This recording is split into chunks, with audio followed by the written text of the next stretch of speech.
اچھا جی، اشہدو ان لا الہ الا اللہ وحدہ لا شریک لہ واشہدو ان محمدًا عبدہ ورسولہ۔ السلام علیکم ورحمۃ اللہ وبرکاتہ۔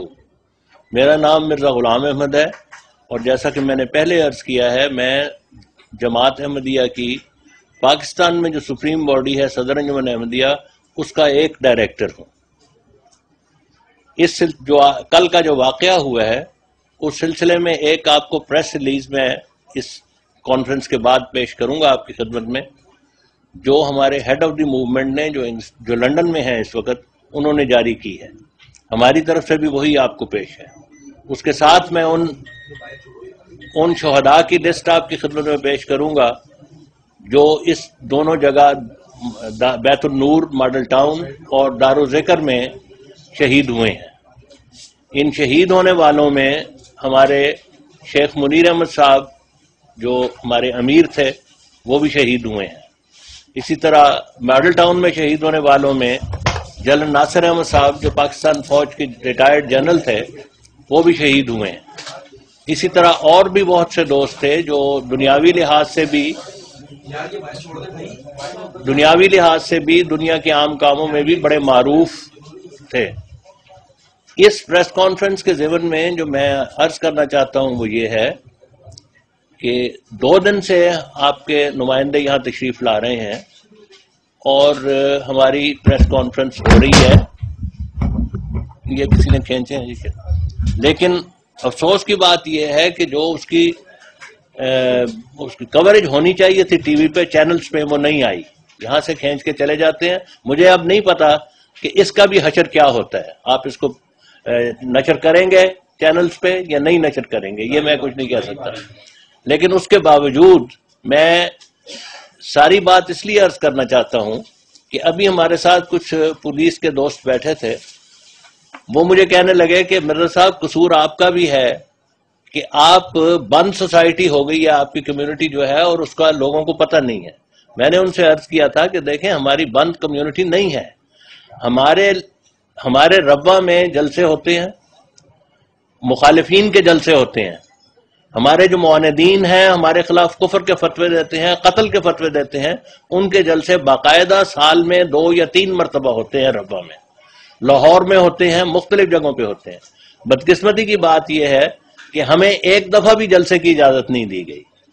کل ایک مشیر جو وزیر اعلیٰ کے مشیر تھے پنجاب گورنمنٹ کے، وہ ٹی وی پہ کہہ رہے تھے کہ اجازت تو مانگتے نہیں ہیں۔ صورتحال یہ ہے کہ ہم 84 کے بعد سے 83 میں ہمارا آخری جلسہ سالانہ ہوا ہے، اینول گیدرنگ، جس میں سارے پاکستان سے اور باہر سے بھی دوست آتے تھے۔ اس کے بعد سے ہم 84 سے باقاعدہ طور پہ ہر سال گورنمنٹ کو اجازت کی درخواست دیتے ہیں، کبھی بھی اجازت نہیں دی گئی۔ پھر ہمارے یوتھ کے اجتماع ہوتے تھے، وہ بھی 85 سے وہ بھی بند ہیں۔ خواتین کے اجتماع ہوتے تھے، وہ بھی 85 یا 86 سے بند ہے، ایگزیکٹ فگر مجھے یاد نہیں، 85 یا 6 ہے۔ بزرگ لوگوں کے 40 سے اوپر لوگوں کے اجتماع ہوتے تھے، وہ بھی 85 سے بند ہے۔ بچوں کا اجتماع ہوتا تھا، وہ بھی بند ہے۔ ایک آل پاکستان باسکٹ بال ٹورنامنٹ ہوتا تھا جس میں سارے پاکستان کی ٹیمیں آتی تھیں، بڑی بڑی ٹیمیں، ریلویز کی، بردرز کلب، سارے آتے تھے، وہ بھی 85 سے بند ہے۔ گھوڑ دوڑ ٹورنامنٹ ہوتا تھا، سارے پاکستان سے دوست آتے تھے، اس میں جس طرح یہاں گھوڑ دوڑ ٹورنامنٹ اس میں فورٹریس اسٹیڈیم میں ہوتا ہے، اسی طرح وہاں بھی آتے تھے، وہ بھی بند ہو گئے ہیں، بند کر دیے گئے ہیں، ہو نہیں گئے، یعنی ہمیں اجازت نہیں ملتی۔ کبڈی ٹورنامنٹ ہوتا تھا، اینول فنکشن تھا، یہ ربوہ میں ہوتا تھا، کبڈی ٹورنامنٹ ہوتا تھا، وہ بھی 85 84 سے بند ہے۔ اس وقت تمام راستے ہمارے لیے بند ہیں، ہماری بات کسی کو نہیں سنائی دیتی۔ ہمارا جو روزنامہ الفضل ہے، ڈیلی الفضل ہے ہمارا اخبار، اس کو وہ چیزیں لکھنے کی، ہمیں قرآن مجید کی آیات لکھنے کی اجازت نہیں ہے۔ اسی طرح جو باقی، اور اس کے علاوہ پچھلے چند سال پہلے 4-5 سال کے لیے روزنامہ الفضل بند بھی کر دیا گیا۔ ابھی جو میں نے آپ کے سامنے اشہد ان لا الہ الا اللہ محمد رسول اللہ کہا ہے، اس کلمے کے پڑھنے کے اوپر ہمارے سینکڑوں ہزار سے اوپر ایسے احمدی ہیں جن کو قید ہوئی ہے، اور آپ بھی اگر چاہیں تو آپ پسند کریں تو آپ مجھے قید کروا سکتے ہیں۔ السلام علیکم کہنے پہ بہت سے احمدیوں کو، ان کی فگر مجھے یاد نہیں، 3 سال کی قید ہوئی ہے. اور آپ بھی اگر چاہیں تو باہر جا کے گڑی شاہ تھانے میں رپورٹ درج کرائیں تو وہ مجھے پکڑ کے لے جائیں گے. اس صورتحال میں ہمارے لیے سارے راستے بند ہیں کہ لوگوں کو اپنی بات پہنچا سکیں. ہماری بات جو ہے وہ یہ ہے، ہم مخالفت کی سے نہیں ڈرتے. مخالفت ہر کمیونٹی کی ہوتی ہے. پاکستان میں بھی شیعوں کی بھی ہو رہی ہے، شیعوں کے اوپر بھی ظلم ہوئے ہیں. بات سنیں، ادھر سنیں نا، شیعوں کے اوپر بھی ہو رہے ہیں، دوسری کمیونٹیز کے اوپر بھی ہو رہے ہیں. ہمارے یہاں جہاں تک تعلق ہے اس کی وہ دوسروں سے مختلف ہے، اس لیے کہ ہمیں جو پرسیکیوٹ کرتا ہے اس کے پیچھے کانسٹیٹیوشنل امینڈمنٹ ہے. آپ کو یاد ہوگا، یا آپ میں سے چھوٹے ہیں ان کو پتا ہونا چاہیے کہ 1974 میں سیکنڈ امینڈمنٹ پاس کی گئی تھی، جس کی روح سے ہمیں انہوں نے نان مسلم قرار دیا ہے. حالانکہ قرآن کریم کا حکم یہ ہے، قرآن کریم واضح طور پہ یہ کہتا ہے کہ جو شخص خدا تعالیٰ پر ایمان لاتا ہے، محمد رسول اللہ صلی اللہ علیہ وسلم کی رسالت پر ایمان لاتا ہے، 5 ارکان اسلام کو مانتا ہے جو حج ہے اور دوسری چیزیں ہیں، اس کا نام خدا نے مسلمان رکھا ہے. خدا تعالیٰ قرآن مجید میں فرماتا ہے هو سماکم المسلمین.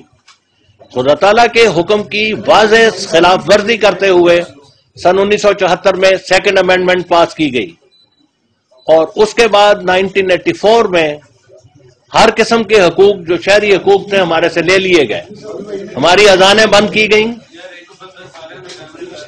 ہمارے رسالوں پہ پابندی لگائی گئی، اخبارات پہ پابندی لگائی گئی، ہمارے اجتماعات پہ پابندی لگائی گئی، ہمیں اکٹھا ہونے کی سہولتیں نہیں دی گئیں. جب ہم اکٹھا ہونا چاہتے ہیں کہ سارے پاکستان سے لوگ آئے ربا میں، ہمیں بند کر دیا جاتا ہے. لاہور، پنڈی، کراچی، اسلام آباد میں جلسوں کی، میٹنگوں کی اجازت نہیں دی جاتی.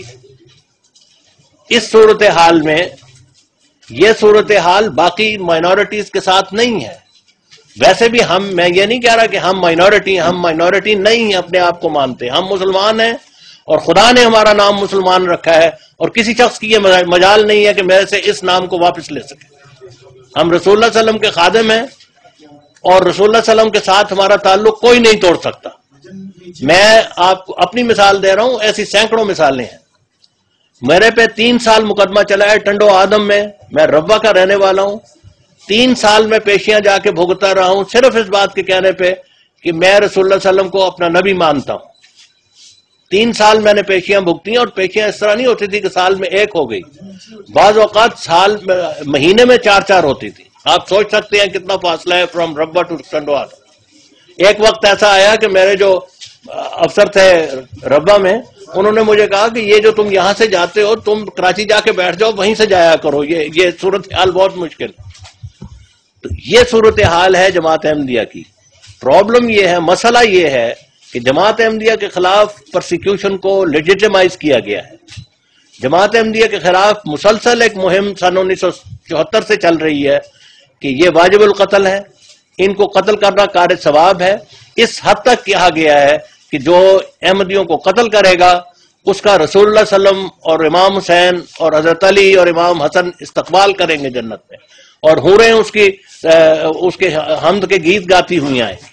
یہ باتیں میرے پاس اس وقت بھی کچھ موجود ہیں جو پمپلٹ ہیں اس قسم کے، لیکن دور جانے کی ضرورت نہیں، دکھانے کی ضرورت نہیں. آپ یہاں سے باہر نکلیں، گڑی شاہو میں ایسے بینرز لگے ہوئے ہیں جو ہمارے خلاف ہیٹ مہم، نفرت کی مہم چلائی جا رہی ہے.